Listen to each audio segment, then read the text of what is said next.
Hello out there, everyone. Cassandra Maki, and we're continuing with Time Only Blows.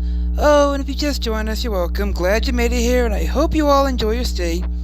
And always remember, the most important character is you, the reader. Well, let's get it up. Hello there. Hey. Dr. Kiko said there was something you wanted to talk to me about? What's up? I'll skip the preface. Just now I recovered some more of my memories. I regained 95% of what I lost. 95%, that's almost everything. Then, you mean? Yes, I remember perfectly who tried to kill me and made it look like a suicide. You remember that I'm the real Saotome? Yes, I did. You're my girlfriend, the real Saotome. But that's not important. That's not the important part. I remember that you were the one who tried to kill me. Thank goodness. I was so anxious, wondering what I'd do if my darling Jack Alice's memories didn't come back. Can I come over next to you? What? Wait. Stop. Don't come any closer to me. You see what I'm holding in my right hand? It's the nurse call button. I have my phone in my left hand, ready to call the police at a moment's notice. Don't make any sudden movements. Why are you doing this? It's like you think I'm some kind of threat who wants to do further harm to you. Have you been listening to what I've been saying? You, Saotome, are the one who tried to kill me. What? No, that's wrong. I would never try to kill you. Chirol, I remember the exchange we had in my apartment. Huh? Why are you awake already? Man, sleeping pills are hard to use. I thought for sure you'd be knocked out longer than that, but you still can't move your body right. Huh? That voice! Chirol, that's you, right? Why are you in my apartment? Did you come here to surprise me? Actually, can you call me an ambulance? My buddy won't move. Something weird is going on. What was that sound? Kind of rusting sound. Oh yeah, I was just setting up the tent. Tent? Why are you? Why? Isn't that obvious? I'm setting up the tent so I can kill you, Jack Alice. You set up a tent and lit a charcoal briquette and drug me in. I can remember that conversation with you. You were so confident that you would kill me. That's why you let me see your face and spoke so calmly to me. But as you can see, I survived. You must have been surprised to get that call from the hospital. You thought you would be arrested, right? You thought the police could show up at any minute. But one very lucky thing happened to you. That was my memory loss.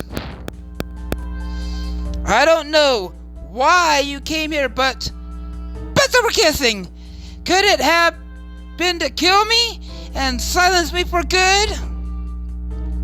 Jack Alice, I seriously have no idea what you're talking about. You say I'm the one who tried to kill you. You're wrong. I'm not the culprit. Why would I ever try to kill you? What is wrong with you? How can you refuse to engage with this discussion so completely? I told you I have 95% of my memories back, and I can even remember the conversation we had while you were about to kill me. You were in my apartment today, 5:40 p.m. You set up a tent, it's a charcoal briquette, and try to kill me. You can't just evade that. I saw your face and I heard your voice. You were just hallucinating. What the hell? So seriously, Chirol, you're seriously trying to use that excuse to get around this? It's not an excuse. It's the truth. I was never at your apartment today, let alone trying to kill you. I heard that you were slipped a sleeping drug. You know that if you ingest a large quantity of sleeping drugs or drink them with alcohol, it can cause memory defects.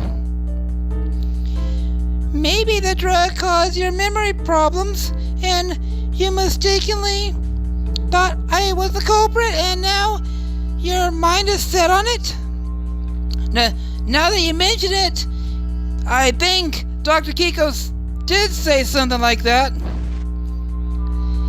You said that the drug I was given can cause memory defect. Could the drug be what caused my amnesia?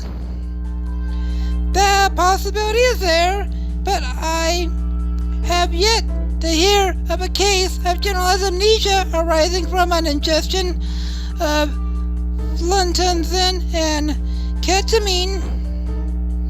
Your own generalized amnesia may be a physical effect arising from the intense experience of nearly being killed. Maybe what Chirol's saying is right. Maybe she's not the culprit and I'm just experiencing memory defects. That's right. I wrote this down in red and underlined it. Yes, but you can say whatever you like. Listen, Jack Atlas, this is important. Note it down in red and underline it. The only thing you can trust are your own memories and mental evidence. Did you write it down in red and underline it like I said? Oh, all right. First, just so you know, this is important, so make sure you take it down in red and underline it. I am not going to lie about my recovered memories. I'm going to tell you everything just as it is happened. In other words, these memories are true. Did you write it down? Don't forget to underline it. I'm right. I haven't mistaken anything. Chirol is the culprit. Chirol, you're definitely the one who did it. I don't have any memory defects. That's such a shame. I'm heartbroken. I never thought my own boyfriend would suspect me like that. You can't cry your way out of this. In fact, I'll turn what you said back around at you. I never thought my own girlfriend would try to kill me. You're determined that I must be the one who did it? You're determined to make me the culprit? Well, let's see some evidence then. Evidence? I want to see the evidence that I'm the culprit. You don't have any right now, do you? You're just basing it on your own unreliable memory. My memories are completely reliable. memories are subjective. Give me some sound objective proof. Sound objective proof? I don't think I have anything like that. You've been treating me like a killer just because of fake subjective memories. How could you? Chirol's crying. As I said, crying won't work on me, but she does have a point. I know as one of the party's concerns that Chirol is the culprit. That much is unshakably truth. But I don't have any the proof. If I want to make Chirol admit to her crime, I need to prove that she is the culprit. Not subjective memories with nothing to back them up, but sound objective proof. My primary objective is to talking with Chirol like this is getting her to admit her crime and turn herself in. In the process, I want her to tell me why she tried to kill me too. However, for any of that to happen, I have to make her give in. I have to make her acknowledge that she's the culprit. But stop her kissing. Objective disclusion proof. That means Chirol's the culprit. Does that exist? This is important, so write it down in red and underline it. Are you listening? If you want Chirol Saotome to confess to her crimes, you will have to demolish her panties ability alibi and find objective proof that she is the culprit. Huh? Chirol's alibi is supported by the video. I feel like there isn't any way to tear it down. But she is the culprit, right? In which case, that video is a forgery. During 5 o'clock hour today, Chirol was in your apartment, not at the schoolyard. Breaking down Chirol Saotome's alibi means proving that the video is a fake. That's right. If Chirol is the culprit, that means that the video is a fake. If I prove that her alibi is false, then I just know she'll admit to being the culprit. Also, it was only a few hours ago that she tried to kill me. There could still be some evidence somewhere to prove that she did it. Think carefully. This is extremely important choices. If I want Chirol to admit her crime and turn herself in, what should I think about? Where is the absolute proof to show that she is the culprit? Chirol, the person who tried to kill me, entered my apartment through the front door. The only one who could have done that was you. The one with the spare key, only you, Chirol Saotome. The culprit could have picked the lock, though. No, they didn't, because when they left, they locked the door again. You might be able to open the door by picking it, but you can't relock it. Yes, you can. It's easy to lock up. Why don't you check your phone? Picking the lock closed. Oh, you're right. You can pick a lock and pick it again, huh? I had no idea. Like I said before, anyone could get into your apartment by picking the lock, and if they wanted to, it would be easy for them to make a duplicate key too. The fact is that I have a spare key doesn't make me the culprit. Yeah, you're right. That shuts down that line of reasoning pretty completely. Dragging out this spare key conversation might not yield any proof that Chirol Saotome is the culprit. Maybe I should change the subject or try to find proof at a different angle. Although there's still something bugging me about the spare key thing. If I keep talking about the spare key a little longer, I might be able to corner Chirol.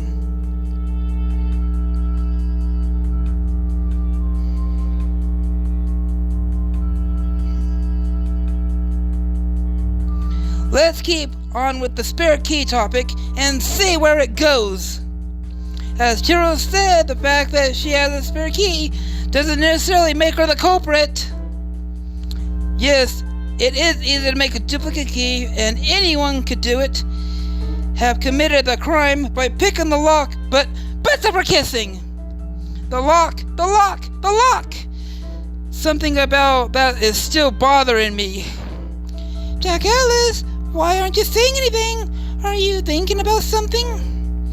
I know just what you're thinking about. You're trying to come up with evidence that I'm the culprit. But it won't work. You look all you want, but you won't find that proof because I'm not the one who did it. What? That's it. The chain lock.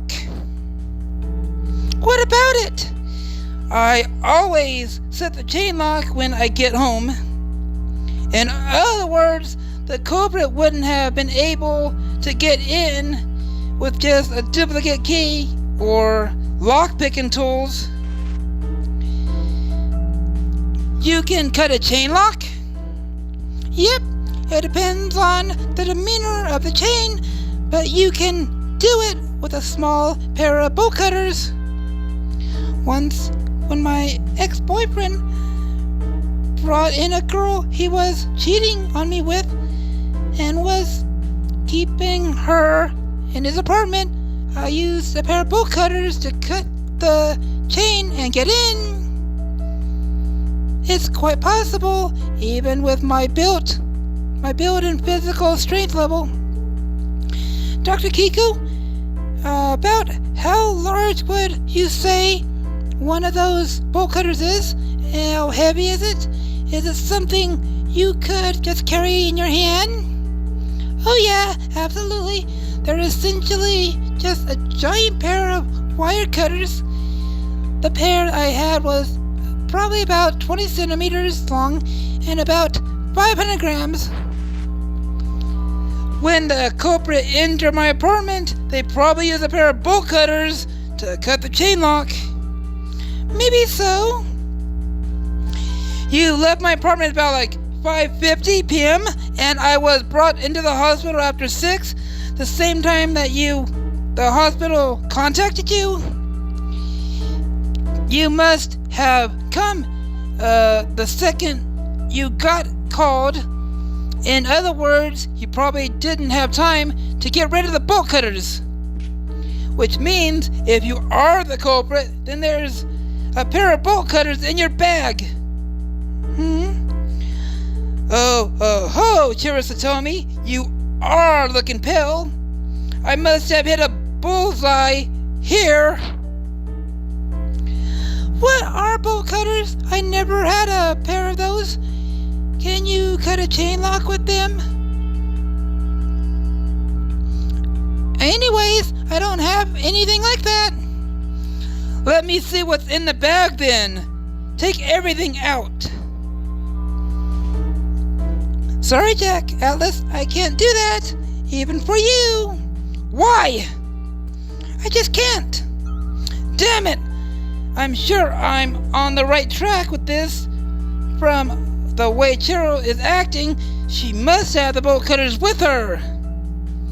It's not natural for a student to be carrying bolt cutters on the way home from school. That would be extremely strong proof that she's the culprit. If she emptied out her bag and the bolt cutters were in it, there she wouldn't be able to keep dodging like this. Well, this is fine. If I can keep building up my reason of driving her down, Chirol is sure to give in eventually. How should I make my next attack? Where can I find proof that shows she's the culprit? doing this in number order. I'm confident that you're the culprit. I was talking to you as you were carrying out your crime. I talked to you face to face in my apartment. There was no way it's a memory defect or a hallucination. In other words, the video you showed me, the cheerleader practice, and you said it took place between 5 and 6 today is a fake. There's troubling to hear. I sent you the video, right? No matter how you look at it, it was recorded this evening. I'm here in the video, and the clock in the schoolyard shows 5 o'clock p.m. I'm pretty sure that's as perfect as an alibi gets. That's true. At first glance, it's a perfect alibi. Let's think back over what the video shows. A dyed-out schoolyard by the light of the setting sun, with Chirol's cheerleader squad practicing in the middle. The analog clock shows it was from 5:20 to 5:40. It seems an ironclad ability. But Chirol's the culprit. Between 5:20 and 5:40 today, she was in my apartment trying to kill me. Which means this video is not actually recorded in this evening, because she was at my apartment trying to kill me this evening, right? In that case, when was this video recorded?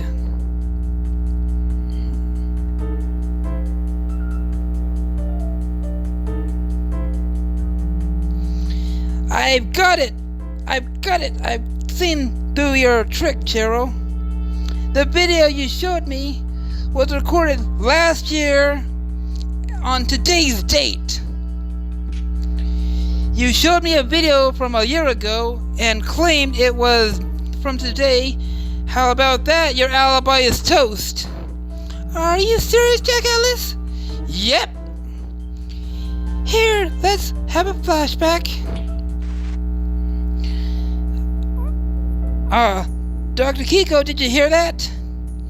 The instructor just said the stunt was performed practice XX to the megaphone X of X. That's today. Yes, it is. Very helpful to give the entire date down to the year. It would indeed seem that this footage was taken today. Our instructor said the stunt was performed practice X. She mentioned today's date specifically. You're right. Also, I'm a freshman. I only entered high school at the started cheerleading this year, so there's no video from last year. Alright, the discussion is done. No more talking about your alibi. You're such a dummy, Jack Ellis. Unfortunately, there is no point in continuing the alibi conversation. Time to change the subject. I'll have to come at Chirol to tell me a different angle to find proof that she's the culprit. Chirol can play dumb all she wants, but the fact remains that she's the one who did it. If I think carefully about everything she told me today, there must be some statement that shows she did it. Also, not much time has passed since the crime. She might still have some definite evidence with her. What should I talk about next? Where should I find the proof that she's the culprit? Chirol, the one piece of evidence that proves you're the culprit all above everything else is a sleeping drug in my cola. I always drink Coca-Cola when I'm gaming. Even since I started this company, it's been a habit to set myself a bottle of Coca-Cola and a bag of potato chips on the table and a controller in my hand. I do this every Wednesday because that's when I get off work earlier, get home at roughly 5 p.m. and play video games while pouring cola and potato chips down my throat. A nice, extremely unhealthy evening. As far as I can recall, at this point I haven't told any total stranger about this habit. I haven't told even any of my students or colleagues, just one person. Anyone could have made a duplicate key or picked the lock and gotten into my apartment. If it could be that they smelled the same because they were wearing the same perfume as a stalker, could be subject. But the culprit was someone who felt certainly that I was going to drink Coca-Cola today, and I don't believe that could be anyone other than Saotome herself. Drinking my cola beforehand wouldn't mean anything if you didn't know when I would drink it, right? But you knew about my habit of drinking cola on Wednesday evenings, didn't you? The culprit was someone who knew for certain I would drink the drugged cola this evening, and you're the only one who could be. Really? Yep, really. Leaving early on Wednesday, getting home a little after 5, loafing around playing video games and guzzling down chips and cola. I haven't told anyone about that habit but you. And butts over kissing. Would you like me to kiss yours, Chirol? The game you played is Underwatch, right? Yeah, it is. I've seen you playing Underwatch before, and you almost always talk to your other team members over video chat. Yeah, we genuinely play the same lineup. Well, in that case, wouldn't your other team members know about your habit of drinking cola and gaming on Wednesdays after 5 p.m.? I remember hearing you say cola and potato chips makes the best gaming buddies over video chat once. Hey, hang on! Are you serious? Trying to suggest that one of the other people I play Underwatch with is the culprit?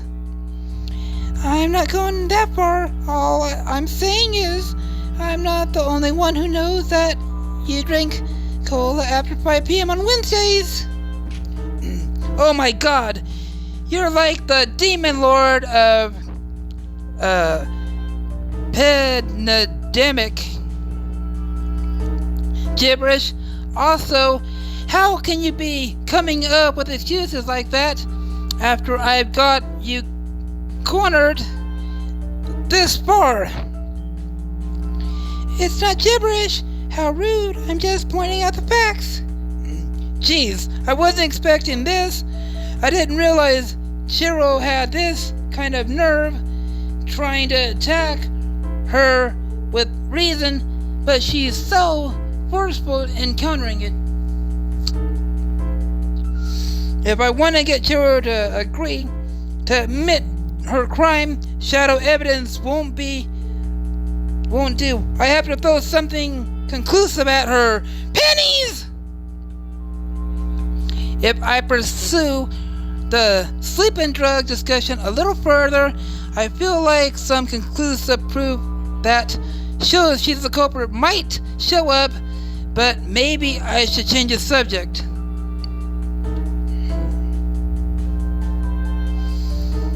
What's the matter, Jack Ellis? You've been quiet for a while. Why don't you just give up? There's no proof that I'm the culprit.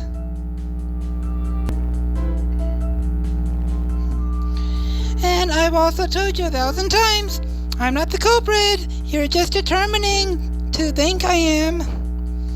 Hey, can I come over next to you? just put down the phone and let go of the nurse call button. I know I picked this option myself. I don't think the sleeping drug decision is going to get through to her anymore.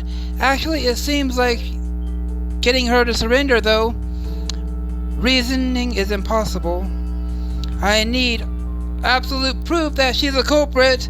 The proof that has something that I can touch. Yes, triangular evidence. But am I supposed to find something like this? Or do I go home right now and collect fingerprints from the plastic bottle? No, this is Chirol. She must have been wearing gloves when she was putting the drugs in the Coca-Cola bottle. She's way more careful than I thought. There's no way she would just have left it anywhere. That's it. Chirol wouldn't have left any evidence behind. I've got it, Chirol. The clearest proof that you're the culprit is right in the room. What would that be exactly? It's there in your bag you carry around. I want you to take everything out of it. No, I'm not on my way home. I'm on my way home from practice, so there's no sweaty towels, no underwear in there. I don't want to take everything out. That's not true. The real reason you don't want to show me is because you have the Coca-Cola bottle from the apartment in there. There's no cola in there. Yes, there is. If you're insisting there isn't an empty bottle in your bag out here, then empty your bag out here in front of me. My predictions should be it to be something wrapped in a towel so it isn't recognizable at first glance. I want you to take out the towel and unwrap it. I told you already, I'm not going to. You knew there would be a problem if they found the drug cola in my fridge after I died, so you must have taken it with you. I doubt even half an hour passed between you leaving my apartment and showing up here in the hospital. For most people, there should be plenty of time to get rid of the cola. Just flush whatever was left down the toilet and throw the empty plastic bottle in the trash. But I believe you still have the cola with you, right? Why? Because a very cautious person throwing away a tool that you used in a murder so close would be against your nature. I think you would put it in your bag and take it home instead. So Chirol, show me what you have in your bag now. Urgh. So she's absolutely determined not to show me what's in her bag? Well, there is no big deal. As long as I can point out the fact that there's conclusive evidence already here, that's all I need. If I can keep cornering Chirol like this, she'll have to admit that she's the culprit sooner or later. In the discussion up to this point, I've talked plenty about my reasoning. I believe I've presented several pieces of evidence that proves it. But this is the end. There's one last thing I want to talk to Chirol about, and it is... Chirol, you remember what I said earlier about one of the churros having the same smell as the culprit? Yes, I do. But I didn't smell like the culprit, right? That's right, you didn't. Huh? Is that it? Yeah, that's it. Earlier today, when Chirol was about to kill me, I definitely caught a distinctive smell from her panties! It was probably perfume that something cool and fresh, refreshing about the fragrance. But when I smelled Chirol, I didn't get the distinctive smell. Chirol's smells should match the culprit's smell, and there's something weird about this, right? It's mysterious. I feel like if I keep on with this discussion of the smell, I might be able to solve the mystery. Should I, or maybe should I change the subject? Keep talking about the smell. The smell. When I smelled Chirol earlier, was it like? So Jack Ellis, what do you think? She was really soft. I meant her smell. It was the fragrance of a very sexy perfume. Something like rose. That's right. It was a perfume with a rose-based fragrance, and it was completely different from the smell at the time of the crime. Hang on! Hey, Chirol, have you always smelled like rose-based perfume? I don't remember even smelling roses on you during the 3 months we were dating. I bought the rose one because I ran out of the one I've been using before. That's right. The one you always had been wearing when we met was something minty, I'm pretty sure. But I'm so glad you're alive. Whoa, now you're hugging me? I'm really glad I'm glad you didn't die. Her chest pressed against my body. I catch a faint fragrance of mint in the air. Perhaps she was wearing perfume at the back of her neck. I reached out and narrow hips and embraced her tightly. Then, feeling two voluptuous hills that lay beneath her neck, I slowly undo the hooks on her breasties. Don't you dare stop narrating, and you, Chirol, leader, back off! Yes, I remember now. The smell that the culprit I was about to be killed by was a mint. It was hard to tell that time because it was mixed with the smoke and from the charcoal briquette, but now I know for sure. What's more, when we had our very first meeting here in the hospital, you were wearing perfume with a minty fragrance, and yet by the time of our second meeting, your smell had changed. It was a rose fragrance instead. Chirol, I want a satisfaction explanation for why you changed your perfume in the middle of things. As I told you, the mint perfume that I was always using ran out this morning, so I used a rose perfume that I just bought. That's all there is to it. But would you really go out of your way to refresh your perfume in the hospital? Yes, I would. I don't think so, Chirol. I think you heard that Dr. Kiko mention that I said one of the Chirols had the same smell as the culprit, freaked out, and put on the rose perfume.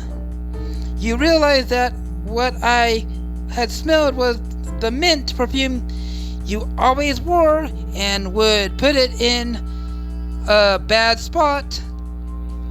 So you covered it up and with the rose perfume.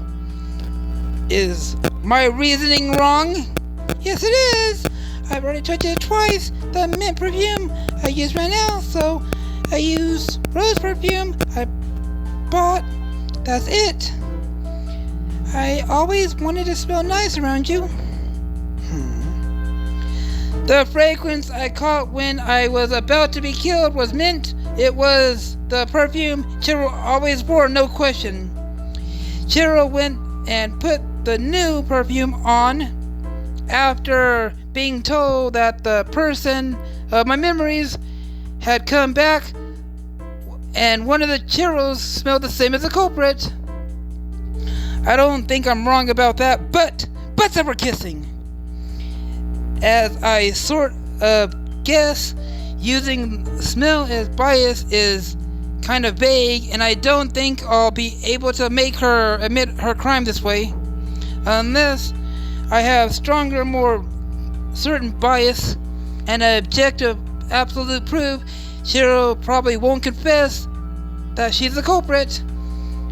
I should change the subject and take a different approach in finding evidence that Chirol did it. Alright, Jack Ellis, that's enough. I admit it, I'm the culprit. Here, I'll show you what's in my bag. This is the drug cola, and these are the bolt cutters I used to cut the chain lock. I had them wrapped in a towel so that you wouldn't see them when you open my bag, but I guess there is no point and I couldn't bear your reasoning. Finally, you finally admitted it! You had a lot of nerve playing dumb when I saw you and talked to you at the time of the crime. Of course, I wasn't hallucinating. Really? I was sure if I told you that you were seeing or hearing things, you'd probably believe it since you're so dumb and all. Well, why would I believe that? Does Dr. Kiko know that I did it? Has she called the police?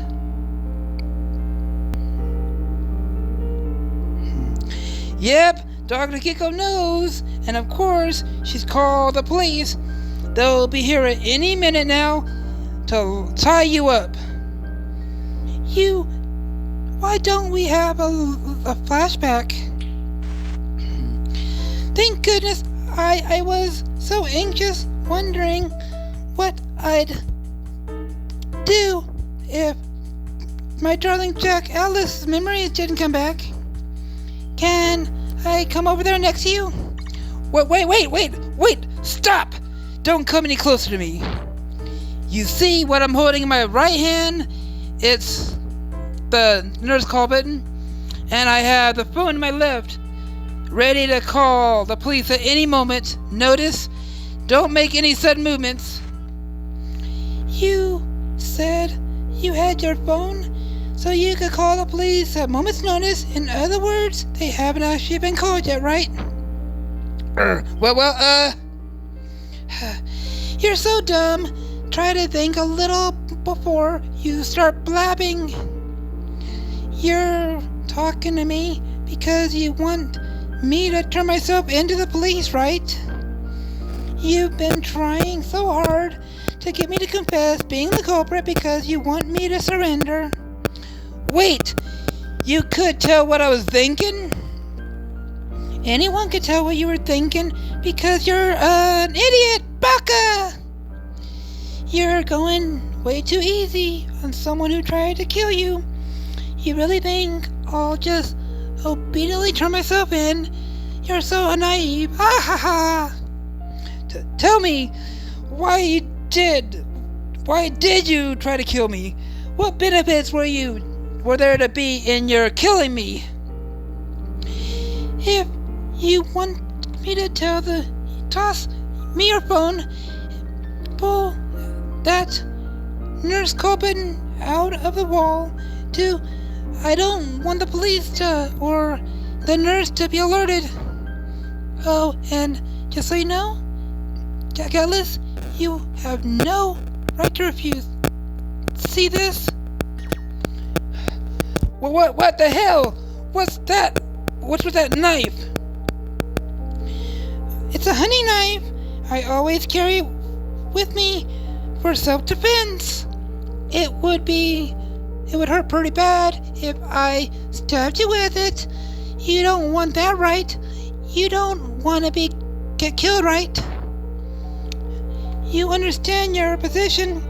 I sedentary desk worker like you could never stand up to a well-trained cheerleader with a knife.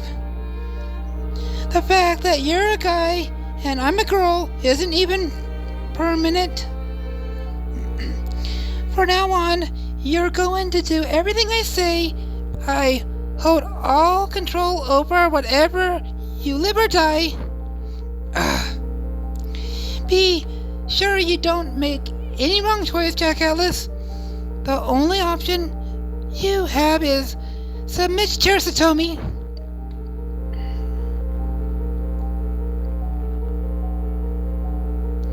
Haha, I wish you could see the badass group of options I was given. What are you smirking about? I know, Chirol. I know that, Chirol.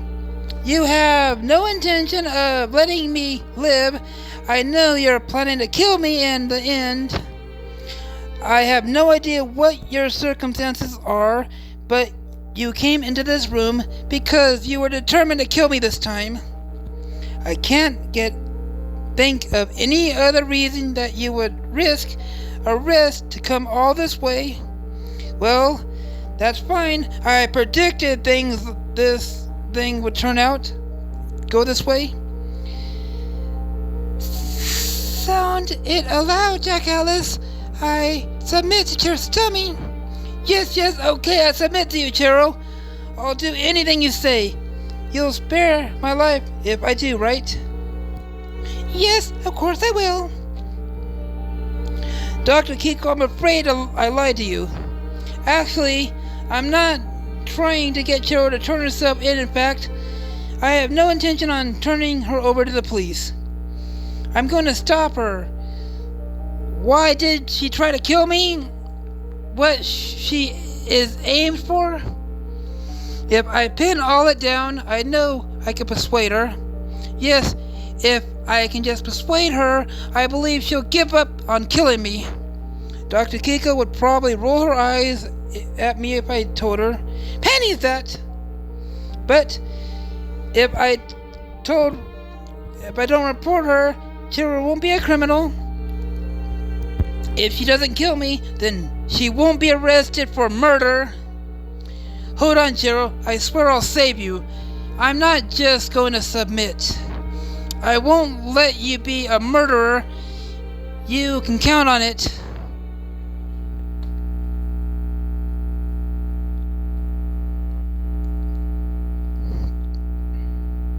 Alright, everyone. Here's a wrap up this episode. If you all like it, punch a like button in the face like a boss and high fives all around.